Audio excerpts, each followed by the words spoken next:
Senhor nosso Deus, nosso Pai, muitíssimo obrigado, porque mais uma vez, na Tua graça, Tu nos concedes este santo privilégio de aqui nos reunirmos em Teu nome para estudarmos a Tua Palavra.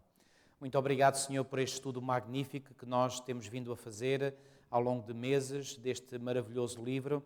Permite, Senhor, que o Teu Espírito, assim como nos tem guiado e conduzido no passado, uma vez mais, Senhor, possa nos ajudar a compreender e, sobretudo, a compreender algo que ainda está para acontecer no futuro. Ó bom Pai, que o Teu Espírito abra o nosso entendimento e também o nosso coração para compreendermos, mas acima de tudo aceitarmos o que Tu tens em revelação para cada um de nós. Ajuda-nos, pois, Senhor, que o Teu Espírito nos assista a cada um de nós. Tudo isto pedimos e desde já pela fé Te agradecemos em nome de Jesus. Amém. Boa noite a todos, irmãos, bem-vindos. É um privilégio podermos estar aqui mais uma vez e avançar no nosso estudo do grande conflito. Muito bem, estamos, portanto, neste capítulo, o capítulo que fala da ameaça à liberdade de consciência. Isto é algo que já aconteceu no passado, mas vai novamente acontecer no futuro. Este foi um capítulo grande, nós vamos ver se o terminamos hoje. Estamos na página 478 e o final deste capítulo é na página 483. Muito bem, vamos então... Eu gosto sempre de vir um slide atrás. Muito bem. Mais tarde, o Papa deu instruções para que o padre da paróquia admoestasse os violadores do domingo e fizesse com que fossem à igreja dizer as suas orações, não acontecesse trazerem alguma grande calamidade sobre si mesmos e os vizinhos. Isto foi exemplos que nós vimos, portanto, a semana passada. Um concílio eclesiástico apresentou o argumento, desde então largamente usado, mesmo pelos protestantes, de que houve pessoas que foram fulminadas por raios enquanto trabalhavam no domingo, portanto, este deve ser o dia de repouso. É evidente, diziam os prelados, que foi grande o descontentamento de Deus pela sua negligência quanto a este dia. E já agora, irmãos, saibam que este tipo de argumentos, não necessariamente este igual, mas este tipo de argumentos vai ser usado novamente antes de nós vermos o chamado decreto dominical ser, portanto, colocado em força. Portanto, este tipo de argumentos que Deus está aborrecido com o seu povo e por isso nós devemos respeitar o seu dia. Fez-se então o apelo para que os padres e os ministros, os reis e os príncipes e todas as pessoas fiéis empregassem os maiores esforços e cuidado a fim de que o dia fosse restabelecido à sua honra e para crédito do cristianismo mais dedicadamente observado no futuro. Muito semelhante àquilo que irá acontecer no futuro. Como os decretos dos concílios se mostravam insuficientes, foi pedido às autoridades seculares que promulgassem um édito que inspirasse terror ao povo e o obrigasse a abster-se do trabalho no domingo. Num sínodo realizado em Roma, todas as decisões anteriores foram reafirmadas com maior força e solenidade. Foram também incorporadas na lei eclesiástica e impostas pelas autoridades civis em quase toda a cristandade. Estamos a falar, como os irmãos se recordam, portanto, do início da história da Igreja, enfim, estamos no IV século e, portanto, quando aquele decreto dominical aconteceu. E, ao olharmos para o passado, nós iremos ver aquilo que irá acontecer no futuro.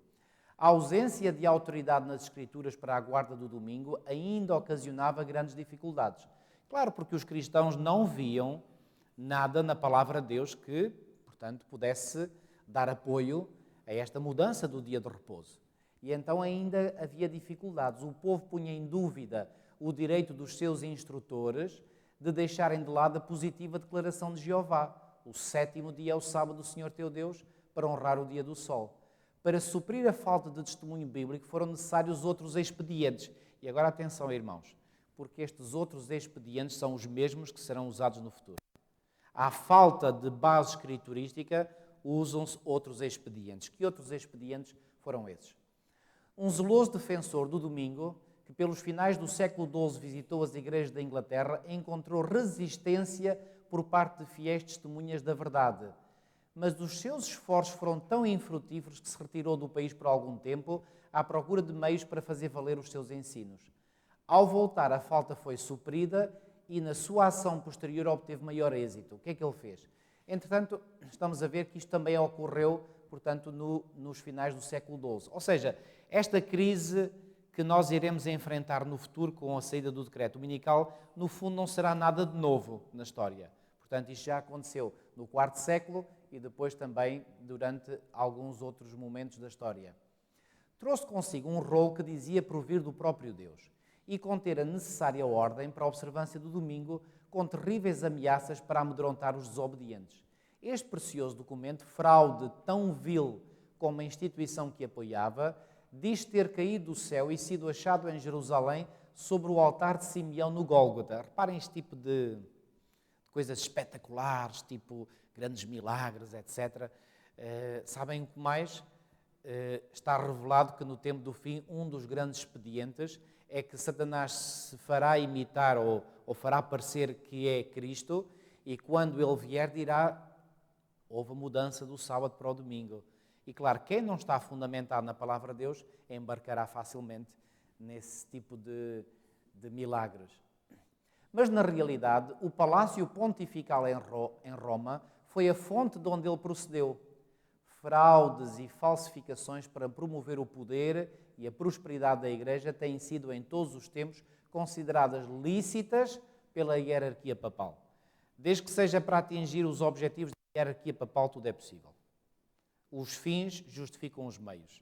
É uma frase que todos nós conhecemos muito bem e que Roma segue à risca. O rolo proibia o trabalho desde a hora nona, ou seja, 3 horas da tarde, de sábado, até ao nascer do sol na segunda-feira, e afirmava-se que a sua autoridade era confirmada por muitos milagres. Referia-se que pessoas que trabalharam além da hora indicada foram atacadas de paralisia. Claro, isto era tudo invenções, mas para amedrontar o povo e para conseguir o seu objetivo. Já agora, eu creio que pode ser aqui que nós tenhamos, olhem aqui, desde as 3 horas da tarde de sábado. Reparem a contrafação. Assim como para o respeito do dia de sábado, do verdadeiro dia de sábado, nós devemos começar a preparação na sexta-feira, também estes, para a preparação para o domingo, começam no sábado à tarde. E eu creio que pode ser daqui que venha aquela chamada, se não estou em erro, chamada Semana Inglesa, que faz com que não se trabalhe ao sábado à tarde para a preparação para o suposto dia de repouso, que é o domingo. Bom, mas isso é outro assunto. Um certo moleiro que tentou moer o trigo viu em lugar da farinha sair uma torrente de sangue, imaginem. Enfim, contavam-se estas histórias totalmente absurdas, mas para... E reparem, quando o povo está na ignorância, isto aqui entra facilmente. Ou seja, o povo acaba por aceitar estas mentiras como se fossem grandes verdades. E a mó ficar parada apesar do forte ímpeto da água. Uma mulher que tinha posto massa de pão no forno, quando foi tirá-la, viu que estava crua, embora o forno estivesse muito quente. Estão a ver isto? Outra que tinha massa preparada para cozer à hora nona, mas resolvera deixá-la de lado até segunda-feira, encontrou-a no dia seguinte transformada em pães e cozida pelo poder divino. Isto é absolutamente... histórias absolutamente delirantes. Um homem que cozeu o pão depois da hora nona no sábado viu ao parti-lo na manhã seguinte que do mesmo saía sangue. Por meio de tais invenções absurdas e supersticiosas, os defensores do domingo esforçaram-se por estabelecer a sua santidade. Estão a ver?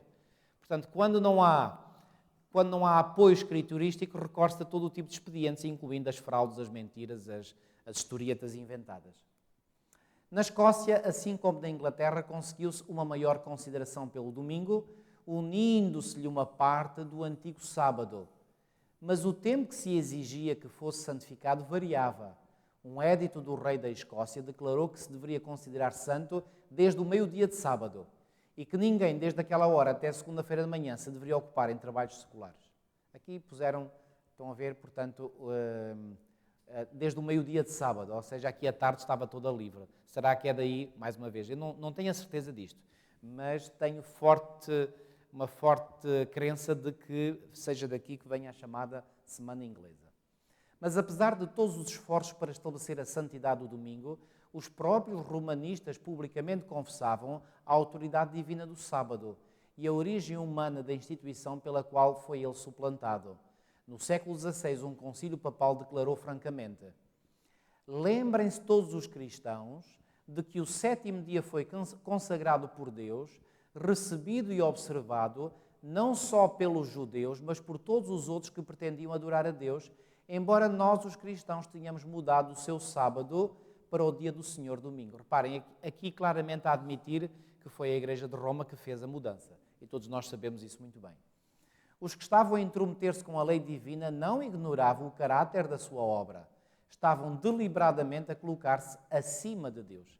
E claro, quando se tem consciência de que nós é que mudamos o sábado para o domingo, bom, então aqui a pessoa está de forma consciente a fazer aquilo que não deve ser feito.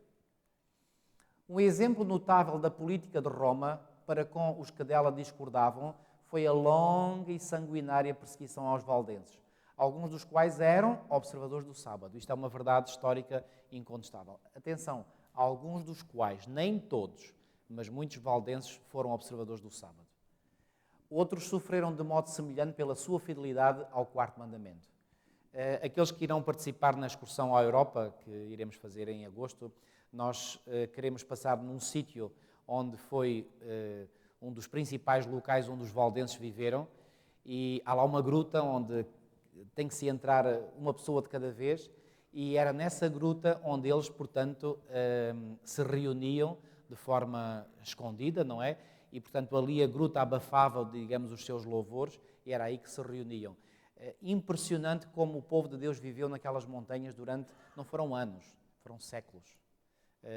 Só lá estando, irmãos, para sentir o ambiente e ver o ambiente que mostra realmente como pessoas fiéis a Deus viveram, portanto, a sua fé naqueles locais inóspitos, por um lado, mas, por outro lado, seguros, porque a montanha dava-lhes tudo, dava-lhes segurança, pelos esconderijos, vários esconderijos que havia, davam sustento, porque, reparem, nas montanhas, normalmente, as montanhas retêm as nuvens e, portanto, há maior pluviosidade, portanto, havia água, com a água dava para cultivar os seus terrenos, portanto, Deus providenciou um refúgio para o seu povo durante uma grande parte do tempo em que a igreja foi perseguida. Aliás, isso é o que diz parte do capítulo 12 de Apocalipse. Outros sofreram de modo semelhante pela sua fidelidade ao quarto mandamento. A história das igrejas da Etiópia é especialmente significativa. Por entre as trevas da Idade Média, os cristãos da África Central foram perdidos de vista e esquecidos pelo mundo, e durante muitos séculos desfrutaram de liberdade no exercício da sua fé. Mas finalmente Roma soube da sua existência e o imperador da Etiópia foi logo induzido a reconhecer o Papa como vigário de Cristo. Seguiram-se outras concessões. Eu já contei, mas se calhar há aqui pessoas que ainda não ouviram, eu vou contar uma vez mais uma história que acho fabulosa. Eu era estudante em Teologia em Colões e uma vez eu estava a preparar o meu chamado memoir, que é a tese final de curso, e então fui a uma parte da biblioteca onde estavam portanto, essas teses de outros alunos que já tinham passado. E enquanto estava lá a procurar, a ver quais eram outros temas que outros alunos no passado tinham feito, encontrei uma tese de um professor meu, do professor Teófilo Ferreira, filho, que vocês conhecem muito bem, filho do pastor Ernesto Ferreira. E claro, ele era meu professor e eu tive curiosidade em ver qual era o tema que ele tinha apresentado, também em Colões, que ele tinha sido lá aluno. Aliás, ele começou a teologia no Heidelberg College, na África do Sul, mas terminou em Colões, em França, se não estou em erro, em 1970 ou 71, se não estou em erro. E então eu tive curiosidade em ver qual era o assunto. Pois bem, era um assunto de história da Igreja, e nessa história, eu não li toda a tese dele do princípio ao fim, mas li uma parte, e a parte mais significativa. Então, essa tese mostrava que quando o nosso rei português, Dom Manuel I, estava a fazer planos para que o grupo que foi liderado pelo marinheiro Vasco da Gama fossem descobrir o caminho marítimo para a Índia, reparem, o objetivo do rei de Portugal, Dom Manuel I, e da corte portuguesa, não era tanto descobrir o caminho marítimo para a Índia, mas era chegar à Índia. Desce por onde desce. Qual era o objetivo? Bom, claramente nós podemos depreender quais eram os objetivos que estavam por detrás da descoberta do caminho marítimo para a Índia. É que da Índia vinham muitas especiarias que eram comercializadas na Europa, e para onde é que elas chegavam à Europa? Pois bem, através de uma rota, que ficou conhecida na história como a Rota da Seda. Rota é essa que agora os chineses, se estiverem atentos ao que estiver a passar, querem agora reativar, mas a partir da China, não da Índia. Então, essa Rota da Seda era uma rota que atravessava vários países da Ásia Central, e os produtos que vinham da Índia, nomeadamente as famosas especiarias, chegavam à Europa, entravam pela Europa, claro está, pela parte leste da Europa. Ora, desde que entravam na Europa, na parte leste, até chegarem a Portugal, que está no extremo ocidental, vocês podem imaginar por quantos comerciantes essas especiarias não passavam. Ou seja, quando aqui chegavam a Portugal, os preços eram altíssimos. Pois bem, a corte portuguesa resolveu inverter as coisas. Encontrar o caminho marítimo para a Índia, trazer os produtos de barco até Portugal e introduzir os produtos que vinham da Índia na Europa pela parte ocidental. Pô, reparem, isso era uma jogada comercial de mestre, não é? E, portanto, o rei de Portugal e toda a corte estavam interessados em que os portugueses pudessem chegar à Índia. Pois bem, como a ida por mar não se estava absolutamente certo se seria um sucesso ou não, acabou por ser, pois bem, o rei Dom Manuel I enviou, isso foi algo que eu aprendi na altura, ao ler aquela parte desse documento, enviou uma outra comitiva por terra. Por terra como? Pois bem, eles foram até ao sul de Espanha, no sul de Espanha atravessaram o Estreito de Gibraltar, foram até a África do Norte, na África do Norte foram até ao Egito, no Egito começaram a descer ao longo do Nilo, atravessaram para a Arábia, para assim poder chegar à Índia. Pois bem, essa comitiva que foi enviada por terra, um dos locais por onde passou, imaginem, foi exatamente aqui, a Etiópia. Se vocês forem ao mapa, veem que a Etiópia está mais ou menos na mesma latitude da Península Arábica, ok? Portanto, dali eles iriam passar para a Península Arábica e dali chegariam finalmente à Índia. Pois bem, essa comitiva, não se esqueçam, portanto, que o objetivo era chegar à Índia. Essa comitiva que estava a fazer o caminho em direção à Índia, foram escrevendo um diário das suas viagens. E agora aqui é que vem o ponto importante desta tese do professor Teófilo Ferreira, foi o seguinte, é que quando essa comitiva passou pela Etiópia, os nossos enviados portugueses escreveram o seguinte: encontramos aqui cristãos na Etiópia, mas esses cristãos são esquisitos, guardam o sábado. Interessante, não? E sabem uma coisa? Olhem aqui, Ellen White diz isto. A história das igrejas da Etiópia é especialmente significativa, igrejas da Etiópia. Já agora, como é que acham que estas igrejas foram fundadas? Quem é que quer adivinhar? É fácil. Como? Pelo eunuco. Exatamente.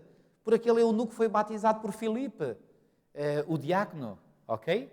E que depois seguiu o caminho, e certamente foi o eunuco, esse etíope, que era etíope, que semeou a semente do Evangelho na Etiópia. E esta semente proliferou de tal maneira que chegamos ao final do século XV e há um cristianismo tão forte da Etiópia que, inclusivamente, esse cristianismo é um cristianismo fiel ao sábado. E porquê? Porque a Etiópia estava lá bem longe da influência de Roma. Mas Roma nem sequer sabia da existência desses cristãos na Etiópia, para bem dos etíopes. Agora reparem, diz aqui, e durante muitos séculos desfrutaram de quê? De liberdade no exercício da sua fé. Mas finalmente Roma soube da sua existência. Eu faço aqui uma pergunta. Como é que Roma terá sabido da existência? Através dos nossos desgraçados compatriotas. Foi seguramente os portugueses que, ao terem passado por lá e ao terem notado que havia ali cristãos que guardavam o sábado e que para eles era algo estranho, esquisito, não é? Que eles terão comunicado à corte e à igreja e a notícia chegou a Roma e quando chegou a Roma, Roma tentou enviar as suas forças para a Etiópia para que aquela igreja desaparecesse. E acabaram por ter sucesso. Olha aqui, finalmente Roma soube da sua existência e o imperador da Etiópia foi logo induzido a reconhecer o Papa como o vigário de Cristo. Seguiram-se outras concessões. E concessão atrás de concessão, atrás de concessão, a Igreja da Etiópia acabou por perder a sua identidade. Foi promulgado um édito proibindo a observância do sábado, sob as mais severas penas. Mas a tirania papal rapidamente se tornou num jugo tão cruel que os etíopes resolveram sacudi-lo do seu pescoço. Depois de uma luta terrível, os romanistas foram expulsos dos seus domínios, restabelecendo-se a antiga fé. A antiga fé, portanto, que eles, Igreja na Etiópia, tinham. As igrejas regozijaram-se com a liberdade e nunca esqueceram a lição que tinham aprendido sobre os enganos, o fanatismo e o poder despótico de Roma. Estavam contentes por permanecerem dentro do seu reino solitário, desconhecidos do resto da cristandade. As igrejas da África observavam o sábado como este fora guardado pela Igreja Papal antes da sua completa apostasia. Enquanto guardavam o 7º dia em obediência ao mandamento de Deus, deixaram de trabalhar no domingo em conformidade com o costume da Igreja. Obtendo o poder supremo, Roma pisou o sábado do Senhor para exaltar o seu próprio dia. Mas as igrejas da África, ocultas quase durante, olha aqui, 1000 anos. 1000 anos, olhem como Deus teve ali um povo guardado, oculto durante 1000 anos. Não participaram desta apostasia. Quando postas sob o domínio de Roma, foram obrigadas a deixar de lado o verdadeiro sábado e a exaltar o falso. Porém, mal readquiriram a independência, voltaram a obedecer ao 4º mandamento. Estes relatos do passado revelam claramente a inimizade de Roma para com o sábado legítimo e os seus defensores, e os meios que emprega para honrar a instituição por ela criada. A palavra de Deus ensina que estas cenas se devem repetir quando os católicos romanos e protestantes se unirem para a exaltação do domingo. E isto nós sabemos que irá acontecer quando os Estados Unidos, sob uma forte pressão popular, finalmente o poder civil cederá a esta agenda religiosa de protestantes e católicos unidos para impor o chamado Dia do Senhor. Okay? A profecia do capítulo 13 de Apocalipse declara que o poder representado pela besta de chifres semelhantes aos do Cordeiro, que é a nação americana, fará com que a terra e os que nela habitam adorem o papado, ali simbolizado pela besta semelhante ao leopardo. Reparem, já pensaram numa coisa, irmãos?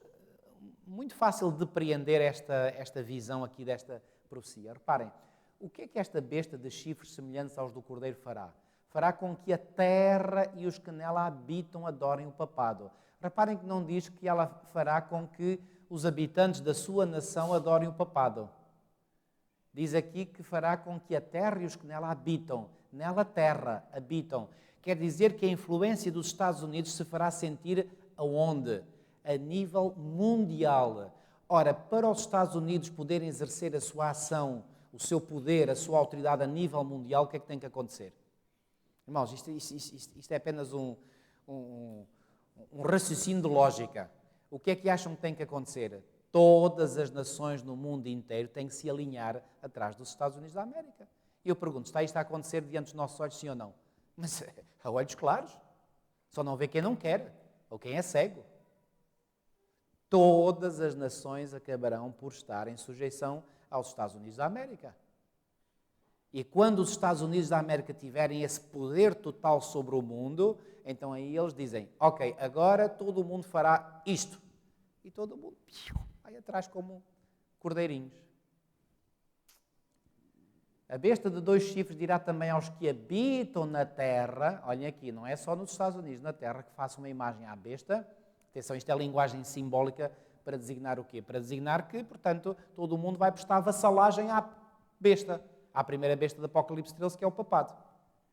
E ainda mais, mandará a todos, pequenos e grandes, ricos e pobres, livres e servos, que recebam o sinal da besta. Mostrou-se que os Estados Unidos são o poder representado pela besta de chifres semelhantes aos do Cordeiro e que esta profecia se cumprirá quando? Escutem, leiam bem aqui. Quando aquela nação impuser, não é sugerir, é impuser a observância do domingo, que Roma alega ser um reconhecimento especial da sua supremacia. Imaginem, isto será tão bem recebido por Roma que eu posso imaginar que os prelados no Vaticano darão pulos de alegria. Reparem, a nação mais protestante da história humana, que foi constituída por pessoas que fugiram à perseguição papal aqui na Europa, fazer isto ao mundo inteiro, quer dizer, isto é dar um presente do tamanho do mundo a Roma, de mão beijada. E os Estados Unidos farão isto. E os Estados Unidos farão isto sob a influência do mundo protestante, dos protestantes dos Estados Unidos. Reparem, irmãos, eu não sei se vocês seguem isto com interesse. Eu tenho muito interesse em seguir isto, porque ao seguir os acontecimentos que estão a passar, me apercebo como a profecia se está cumprindo dia a dia. Sobretudo desde a eleição do presidente Donald Trump.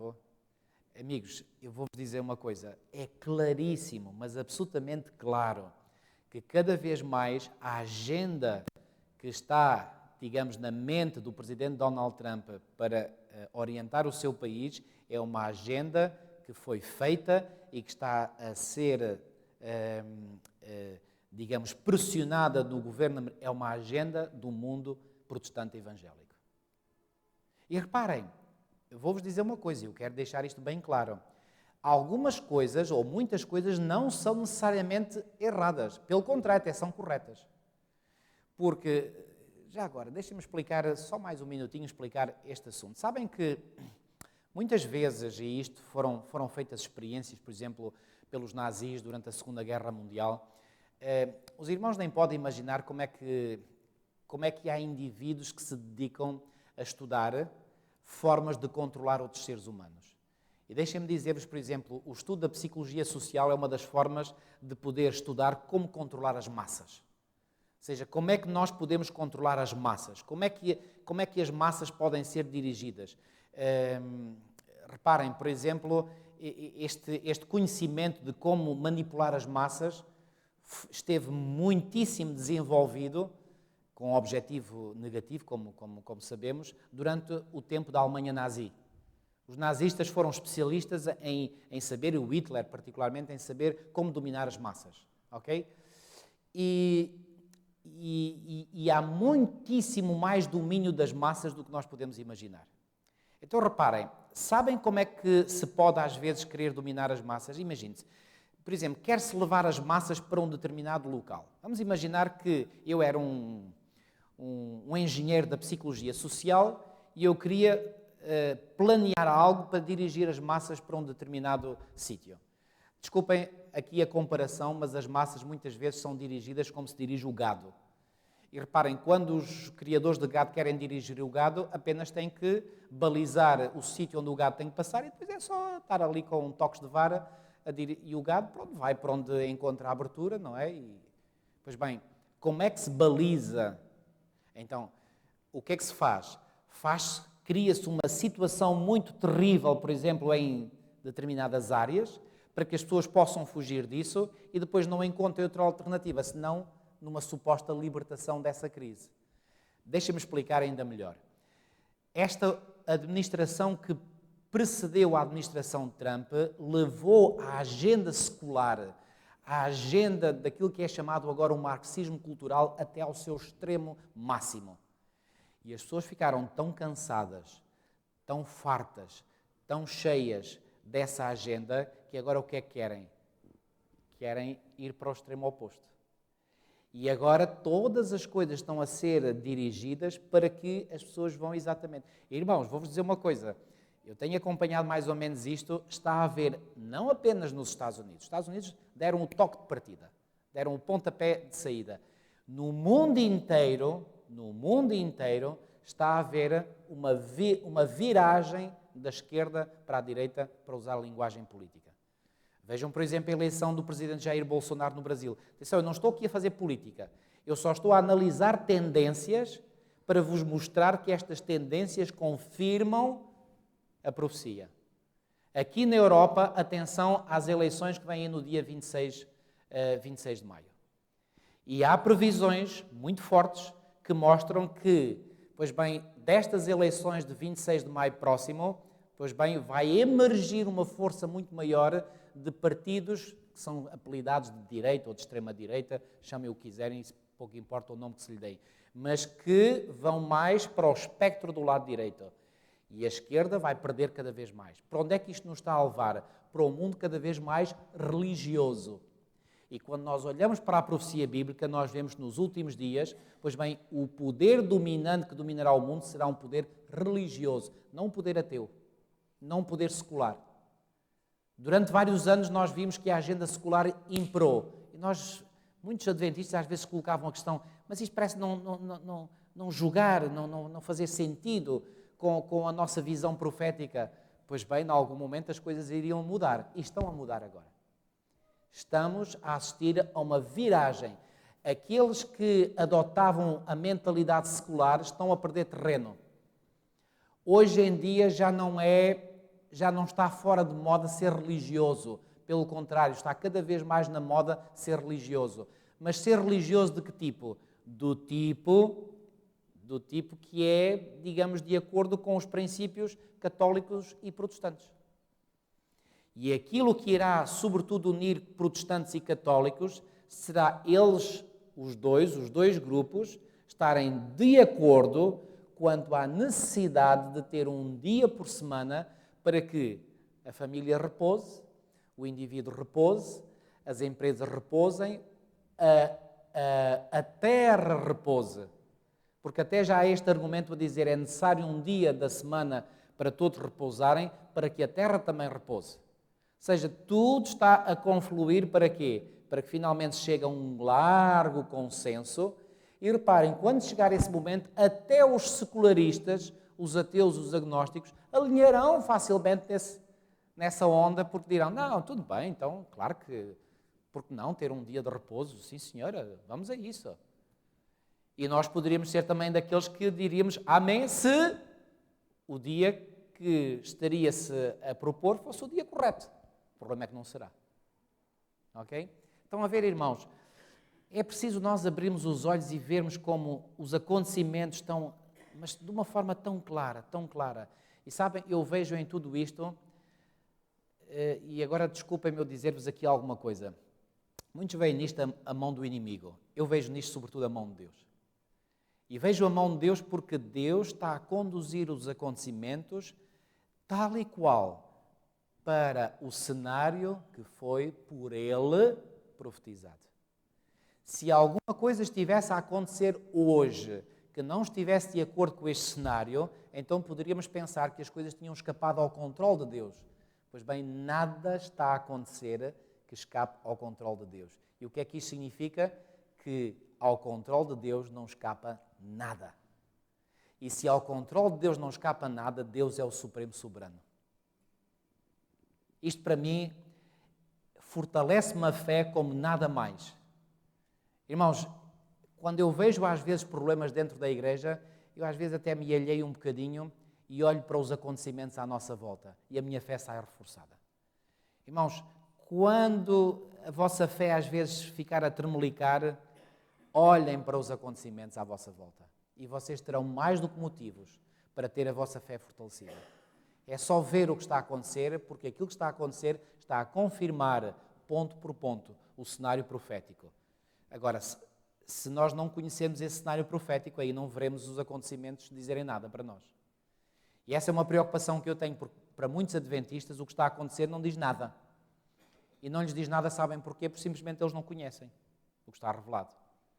E não conhecem porque não querem ler, porque alguns já duvidam da inspiração de Ellen White, outros dizem que Ellen White disse o que disse porque foi influenciada pela cultura da sua época. Enfim, toda uma série de argumentos. Irmãos, eu vou-vos dizer, há coisas que para mim são inegociáveis. E uma das coisas que é inegociável é, eu tenho a plena certeza que esta mulher foi inspirada por Deus. Ponto final, parágrafo. Isso para mim não há discussões sobre isso. E que livros como este, O Grande Conflito, são absolutamente essenciais para nós, povo de Deus dos últimos dias, compreendermos aquilo que está passando no nosso mundo e nos irmos preparando com a ajuda do Senhor para, quando chegarem esses acontecimentos, estarmos preparados para os enfrentar. Tão simples quanto isso. Porque a palavra de Deus nos diz também que muitos, quando chegarão a esse momento, como não se prepararam, quando chegar a prova, e a prova vai ser muito dura, porque é um mundo inteiro unido a pensar da mesma maneira contra aqueles que pensam de forma diferente, que são um punhado. Reparem, manter-se com a sua posição e as suas convicções quando toda a gente é contra, não será fácil. Vocês conseguem imaginar aquela cena descrita em Daniel 3? Quando os 3 companheiros de Daniel estiveram lá na planície de Dura. Reparem, toda a multidão se inclinou diante da estátua e aqueles 3 não. É fácil isso? Amigos, não é fácil. A menos que nós estejamos tão convictos, tão seguros, tendo uma fé tão firme e tão forte em Deus, que aí nós fazemos a nossa decisão, independentemente de ter milhares ou milhões à nossa volta que assumam outra decisão. E o povo de Deus que se mantiver até ao fim, ou seja, até à vinda de Cristo íntegro, serão aqueles que passarão por esse teste e se manterão firmes. Porque a pressão é enorme. Irmãos, eu às vezes pergunto, se às vezes em pequeninas coisas nós cedemos à pressão, O que é que vai acontecer a essas pessoas quando vier esta grande crise que será mundial? Se nós às vezes, perante pequeninas coisas, às vezes zangas, querelas que há entre membros na igreja, a nossa fé arrefece, vai abaixo das canetas e nós deixamos a igreja, o que é que vai acontecer quando nós enfrentarmos aquilo que está para acontecer? Quer dizer, nem quero imaginar. Então, irmãos, a nossa fé tem que estar bem fundamentada em Deus, e independentemente do que se passa à nossa volta, independentemente do que nos façam, nos digam, nós temos que nos manter. Vocês acham que eu sou o único, entre aspas, que estou aqui e que nunca tive oposição, nunca ninguém disse mal de mim, nunca ninguém me criticou? Irmãos, vou-vos dizer uma coisa, se nunca tivesse tido lutas ou oposição, eu provavelmente não estaria hoje aqui. Porque é essa oposição que me tem feito mais forte. É essa oposição que muitas vezes me obriga a estudar, a investigar, a ver se realmente a posição, as posições ou as convicções que eu tenho são fortes, e isso me ajuda muitas vezes a confirmar. E às vezes também já se deu o caso, tenho que admitir, muitas vezes eu reconheci que num ou noutro ponto estava errado. E aí, quando nós reconhecemos que afinal estamos errados, quando até podíamos não saber, então é a altura certa para dar a mão à palmatória e dizer: eu estou errado aqui, eu tenho que mudar. Mas quando nós mudamos para aquilo que é melhor, ou quando nós nos mantemos naquilo que é certo, a nossa fé cresce, a nossa fé ganha músculo. E ao ganhar esse músculo, irmãos, vou-vos dizer uma coisa, nós chegamos a um ponto em que nós sentimos que, venha quem vier, não consegue debelar a minha fé. E eu acredito que todos aqueles que se vão manter firmes, quando vier esta grande crise dominical, que Ellen White diz claramente, nós iremos ler isto mais à frente, que quando essa crise vier, uma classe numerosa deixará a igreja. Eu digo sinceramente, eu não quero pertencer a essa classe numerosa, eu quero pertencer à minoria. E será essa minoria que se mantém. E será essa minoria, sobre essa minoria que descerá o Espírito Santo na forma da chuva seródia, será essa minoria com o poder dessa chuva seródia irá dar o alto clamor, que será a última chamada de misericórdia de Deus ao mundo. E quando esse alto clamor se completar, o tempo da graça termina. E depois só teremos que esperar mais algum tempo, que é o tempo de angústia, e o Senhor virá. Isto é o que está diante de nós. Mas os Estados Unidos não estarão sós nesta homenagem ao papado. A influência de Roma nos países que já reconheceram o seu domínio está ainda longe de ser destruída. E a profecia prevê uma restauração do seu poder. Viu uma das suas cabeças como ferida de morte e a sua chaga mortal foi curada. E toda a terra se maravilhou seguindo a besta. A aplicação da chaga mortal indica a queda do papado em 1798.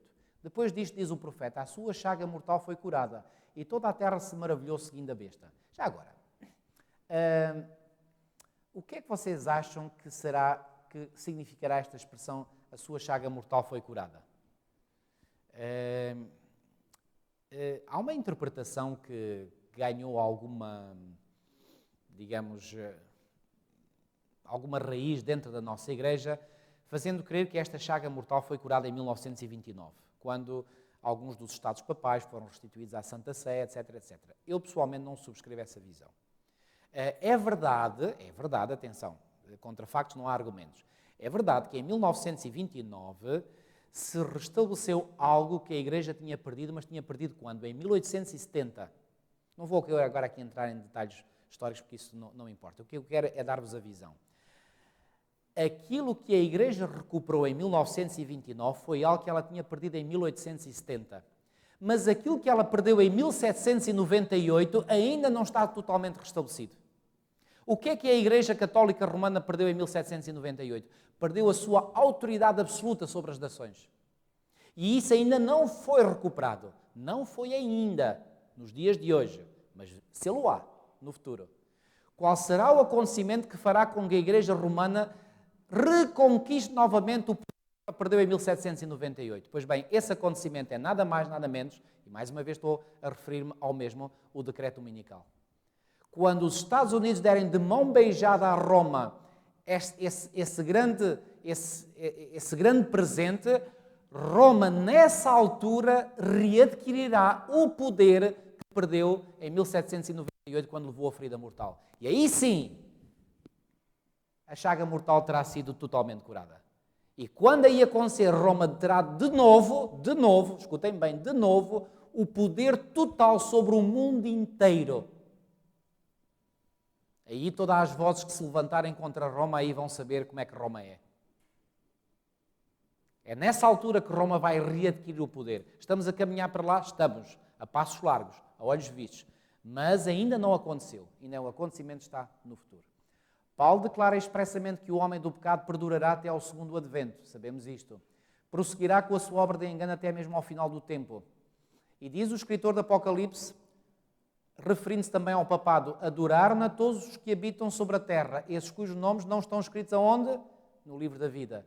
Por outras palavras, adorarão a Roma, a esmagadora maioria dos habitantes do mundo, todos aqueles cujos nomes não estão escritos no livro da vida. Oxalá os nossos nomes estejam escritos no livro da vida, porque se estiverem, nós não nos submeteremos a Roma.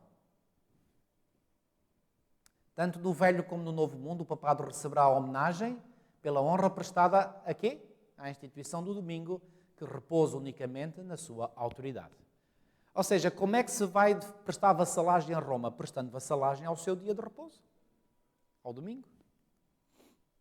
Durante mais de meio século, investigadores das profecias nos Estados Unidos têm apresentado ao mundo este testemunho. Nos acontecimentos que estão a ocorrer, percebe-se um rápido progresso no sentido do cumprimento da profecia.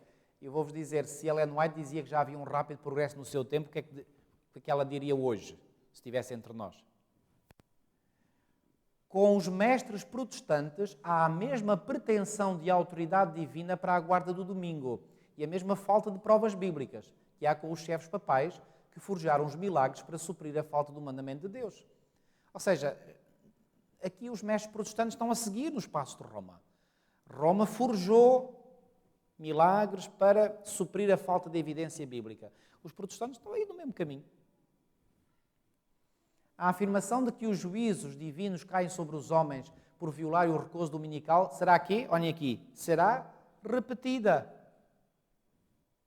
Já se ouvem vozes neste sentido e ouvir-se-ão cada vez mais. Portanto, quando nós começarmos a ouvir isto, irmãos, não é para nos assustarmos, é para levantarmos as mãos ao céu e darmos glória a Deus. É para darmos glória a Deus, porque as coisas estão-se a cumprir, conforme nós sabemos que se vão cumprir. E o movimento para impor a observância do domingo está rapidamente a ganhar terreno. Mais uma vez, eu recordo que recentemente, foi agora no período da Páscoa, o bispo aqui do Porto, mesmo aqui ao lado, fez um apelo para que os hipermercados fechem ao domingo. Ainda está a haver alguma oposição. Ainda está a haver, ainda. Mas essa oposição ao encerramento dos hipermercados ao domingo vai acabar por desaparecer e, finalmente, vai tudo fechar ao domingo. Não tenham dúvidas. A sagacidade e a astúcia da Igreja de Roma são surpreendentes. Ela sabe ler o futuro. Olhem aqui, a sagacidade e a astúcia. Eles sabem como manipular as massas, como dirigir as coisas. É uma sabedoria infernal, mas que foi adquirida durante séculos e milénios. Aguarda o seu tempo. E aguarda o seu tempo porquê? Vendo que as igrejas protestantes estão a prestar-lhe homenagem com o facto de aceitarem o falso sábado e a preparar-se para o impor pelos mesmos meios que ela própria empregou em tempos passados. Ou seja, os protestantes não incomodam Roma hoje. Porque os católicos romanos olham para as igrejas protestantes e dizem assim, eles vão acabar por fazer o nosso trabalho. Eles vão acabar por estar do nosso lado. Aliás, já estão. E vão fazer o nosso trabalho.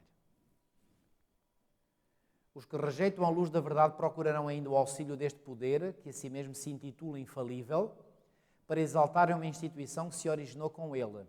A prontidão com que este poder virá em auxílio dos protestantes nesta obra não é difícil de imaginar. Claro, quando os protestantes começarem a sentir dificuldade, vão dizer, oh Roma, por favor, ajuda-nos.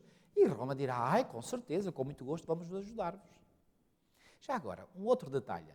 Não sei se os irmãos viram notícias recentemente, há indivíduos dentro da própria Igreja Católica Romana, e atenção, não são indivíduos de pouco peso, são nada mais, nada menos do que prelados, cardeais, bispos, teólogos, que estão a acusar o atual Papa de ser herege. Já viram essas notícias? Isto é um dado muitíssimo significativo. E sabem porquê que essas pessoas estão a acusar o Papa de ser herege? Porque este Papa é um Papa que eles chamam de esquerda. Ou seja, que aceita os muçulmanos, aceita os protestantes, aceita os recasados na igreja, aceita os homossexuais, aceita toda a gente. E aqueles que criticam o Papa são aqueles que são chamados, não gosto destes termos, mas são os termos que são usados, os de direita, os ultraconservadores dentro da igreja. O que é que estes ultraconservadores querem? Eles não estão contentes com a liderança atual deste Papa, porque eles querem uma igreja mais quê? Mais forte, com mais pulso. E reparem, esse grupo dos ultraconservadores vai acabar por ganhar a luta interna dentro da Igreja Católica. E quando esses tiverem o domínio da liderança católica, o que é que vai acontecer? Aí é para impor a doutrina católica a todo o mundo. Portanto, as coisas, irmãos, de um lado ou do outro estão a ir no caminho que nós conhecemos que irá acontecer. Quem sabe melhor do que os dirigentes papais como tratar com os que são desobedientes à Igreja? Ou seja, aqui os dirigentes papais vão dar uma grande ajuda aos protestantes. A Igreja Católica Romana, com todas as suas ramificações pelo mundo inteiro, forma uma vasta organização dirigida a partir da Santa Sé de Roma e destinada a servir os seus interesses. Os seus milhões de adeptos em todos os países do globo são instruídos a manterem-se sob a obrigação de obedecer a quem? Ao Papa. Assim como os cristãos devem obedecer a Deus, pois bem, temos aqui a contrafação perfeita. São todos chamados a obedecer ao Papa. Qualquer que seja a sua nacionalidade ou governo, devem considerar a autoridade da Igreja acima de qualquer outra. Ainda que façam um juramento prometendo lealdade ao Estado, por trás disto, todavia, está o voto de obediência a Roma, absolvendo-os de toda a obrigação contrária aos seus interesses. Qualquer católico que se preze tem... Reparem, mais uma vez, isto é uma contrafação. Qualquer adventista do sétimo dia que se preze sabe que acima das leis humanas está o quê? Está a lei de Deus. Mais importa obedecer a Deus do que aos homens. A contrafação é, mais importa obedecer a Roma do que aos homens. Mais importa obedecer a Roma do que às leis dos países. Portanto, o católico está convencido de que ele é obediente às leis do país, enquanto essa obediência às leis do país não interfere com as leis da sua igreja. Quando interfere, então as leis da igreja vêm em primeiro lugar. Okay? Isto é uma contrafação portanto, daquilo que nós cristãos devemos fazer. A história testemunha dos seus esforços astutos e persistentes no sentido de se intrometer nos negócios das nações. E uma vez conseguida uma base firme, nada mais faz do que favorecer os seus próprios interesses, mesmo com a ruína de príncipes e do povo. Não importa se há a ruína dos príncipes, o que interessa é que a sua agenda vá avante. No ano 1204, o Papa Inocêncio III arrancou de Pedro II, rei de Aragão, o seguinte e extraordinário juramento. Rei de Aragão, aqui bem perto de nós. Eu, Pedro, rei dos aragoneses, declaro e prometo ser sempre fiel e obediente ao meu Senhor. A quem é que ele estava a referir? O Papa Inocêncio. Aos seus sucessores católicos, ou seja, aos outros papas, e à Igreja Romana. E fielmente preservar o meu reino na sua obediência, defendendo a fé católica e perseguindo a corrupção herética. Atenção que esta corrupção herética é tudo aquilo que se opõe a Roma. Para Roma, a definição de heresia é muito simples. A heresia é tudo aquilo que não está de acordo com as doutrinas de Roma. Qual é a definição que nós, adventistas do sétimo dia, temos de heresia? Heresia é tudo aquilo que não esteja de acordo com um assim está escrito. Um assim diz o Senhor. Ou seja, para nós, adventistas do sétimo dia, Roma é uma das organizações mais hereges que alguma vez se levantou no cristianismo. Mas Roma considera hereges os outros, que não se adequam a eles. Isso está em harmonia com as pretensões relativas ao poder do pontífice romano, de que lhe é lícito depor imperadores e de que pode absolver os súbditos da sua fidelidade para com os governantes ímpios, sendo que governantes ímpios são todos aqueles que não apoiam a fé católica. E convém lembrar, Roma orgulha-se de que quê? De que nunca muda. Já aqui vos disse que uma vez ouvi um dos nossos dirigentes da Europa dizer que Roma mudou. Roma orgulha-se de que não muda. Os princípios de Gregório VII e Inocêncio III ainda são os princípios da Igreja Católica Romana. E se ela detivesse o poder, pô-los-ia em prática com tanto vigor agora como nos séculos passados. Os protestantes mal sabem o que estão a fazer ao proporem-se aceitar o auxílio de Roma na obra da exaltação do domingo. Enquanto se aplicam à realização do seu propósito, Roma procura restabelecer o quê? O seu poder para recuperar o quê? A supremacia perdida. Eu pergunto, quando é que Roma perdeu esta supremacia? Em 1798. Quando é que Roma vai recuperar esta supremacia perdida? Quando os Estados Unidos da América, a maior superpotência dos dias de hoje, der de mão beijada essa oferta a Roma dizendo, ok, nós vamos fazer com que todo o mundo respeite o domingo. Roma ficará nas nuvens. Mas é por pouco tempo. É por pouco tempo. Diz-nos a profecia. Ao estabelecer-se nos Estados Unidos o princípio de que a Igreja possa empregar ou dirigir o poder do Estado, de que as observâncias religiosas possam ser impostas pelas leis seculares, em suma, que a autoridade da Igreja e do Estado devem dominar a consciência, Roma terá assegurado o quê? O seu triunfo nesse país, nos Estados Unidos. A palavra de Deus deu o aviso do perigo iminente. Se não lhe for prestada atenção, o mundo protestante saberá quais são realmente os propósitos de Roma apenas quando já for demasiado tarde para escapar da cilada. Ela está silenciosamente a aumentar o seu poder. Roma, de forma calada, pela calada, vai aumentando o seu poder aqui, e mais ali, e mais ali, e a maior parte das pessoas não se apercebe disso. Não se apercebe disso. E mesmo, é uma coisa que eu acho, olha, é outro sinal dos tempos. Quando existem alguns dentro da Igreja Adventista do Sétimo Dia que chamam a atenção para isto, imaginem, até encontramos irmãos, entre aspas, se calhar deve pôr as aspas, que criticam aqueles que são a ser alarmistas. Amigos, isto é muito significativo os dias em que estamos a viver. Até dentro da nossa Igreja, já alguns se inibem de dizer certas coisas porque são criticados. Ela está silenciosamente a aumentar o seu poder. Olha, deixa-me só fazer aqui uma comparação. Todos nós sabemos qual é a posição que a China hoje ocupa como nação, como império, na geopolítica mundial. Reparem, como é que era a China, reparem, não quero exagerar, mas 30, 40 anos atrás, 50 anos atrás. Era um poder, ou era uma nação, que mais de 80% da sua população vivia na pobreza. Mais de 80%, se não mais de 90%. O que é que aconteceu à China nestes últimos 20, 30, 40 anos? Foi crescendo, crescendo, crescendo, um crescimento económico sempre nos 2 dígitos, cresceu, cresceu, e o mundo praticamente estava cego, não via. Quer dizer, havia pessoas que viam, mas a maior parte do mundo não se apercebeu. E de repente, o mundo apercebe-se, temos um gigante à porta. Temos um gigante à porta. E eu vou-vos dizer uma coisa, amigos, e aqui eu não quero estar a fazer política, mas têm ouvido as últimas notícias? O que é que o presidente norte-americano fez com a China ultimamente? Ele não é parvo. Ele está a dizer, ou é por este meio, ou a China vai nos engolir.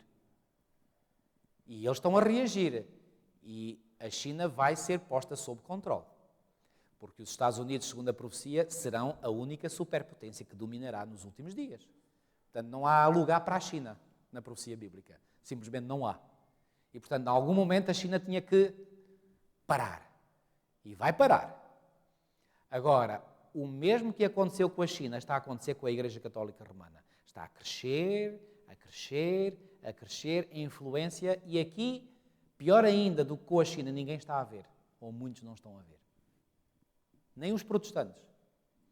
As suas doutrinas, olhem aqui, estão a exercer influência aonde? Olhem aqui, escutem bem, leiam bem.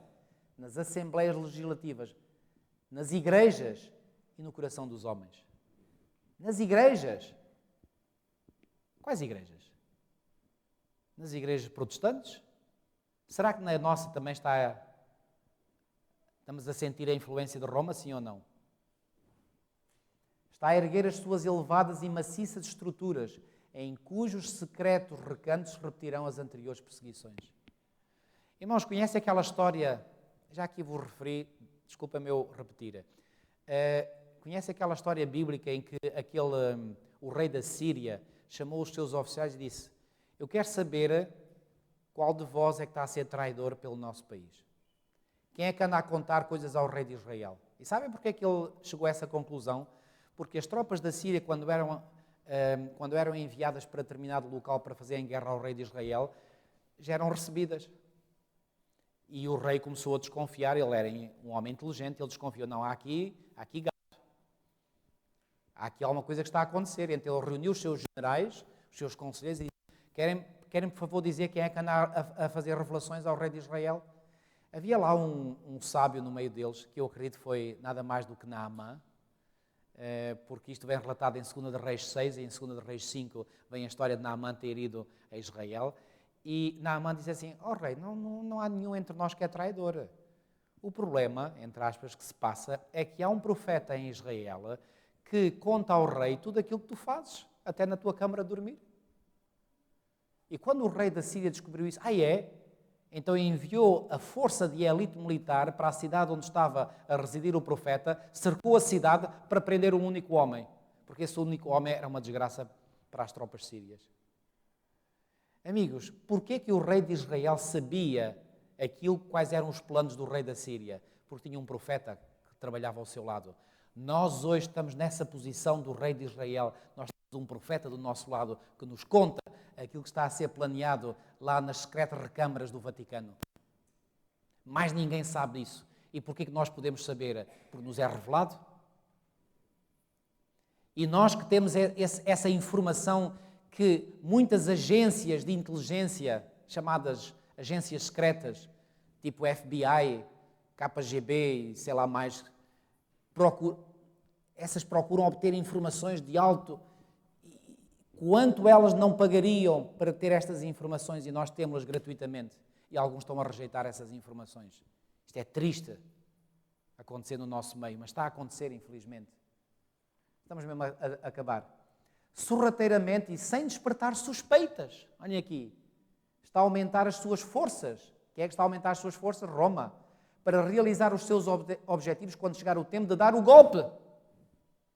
Tudo o que deseja é a oportunidade e esta já lhe está a ser dada. Em breve veremos e sentiremos qual é o objetivo do catolicismo. Quem quer que creia na palavra de Deus e lhe obedeça incorrerá por esse motivo em censura e perseguição. É isto mesmo, irmãos. Terminamos mais este capítulo e oxalá que aquilo que nós estudamos aqui possa ficar bem incorporado na nossa mente e nós possamos compreender qual é o perigo que está à nossa frente e nós desde hoje possamos estar a preparar-nos mentalmente e sobretudo espiritualmente para esses dias. Muitos talvez já não estarão vivos quando esse tempo chegar, outros estarão, obviamente. Não importa se nós estaremos vivos ou não, que nós possamos estar prontos quando o Senhor vier para que estejamos mortos ou estejamos vivos, nós possamos ser levados pelo Senhor para o céu e habitarmos com Ele para todo o sempre. Vamos terminar com uma oração. Senhor, nosso Deus, nosso bom Pai, muitíssimo obrigado por nos teres dado esta oportunidade uma vez mais, de termos estado aqui, Senhor, juntos, sob a Tua direção, a estudarmos aquilo que está claramente revelado e que Tu fizeste chegar a cada um de nós. Senhor, muitíssimo obrigado pela Tua palavra profética, Senhor. Muitíssimo obrigado porque através da Tua palavra profética nós podemos conhecer segredos que a esmagadora maioria dos seres humanos não sabe. E nós sabemos isto não porque sejamos mais inteligentes, mas simplesmente porque Tu nos revelaste e nós acreditamos. Ó Senhor, que nós possamos estar preparados, Senhor, para estes acontecimentos que estão à nossa frente. E que nós possamos estar preparados para manter a nossa fé, as nossas convicções, mesmo em face de terrível oposição. Fica connosco, Senhor. Leva-nos agora em bem aos nossos lares, dá-nos uma boa noite de repouso e descanso e a continuação de uma boa semana. Te pedimos tudo e te agradecemos em nome de Jesus. Amém.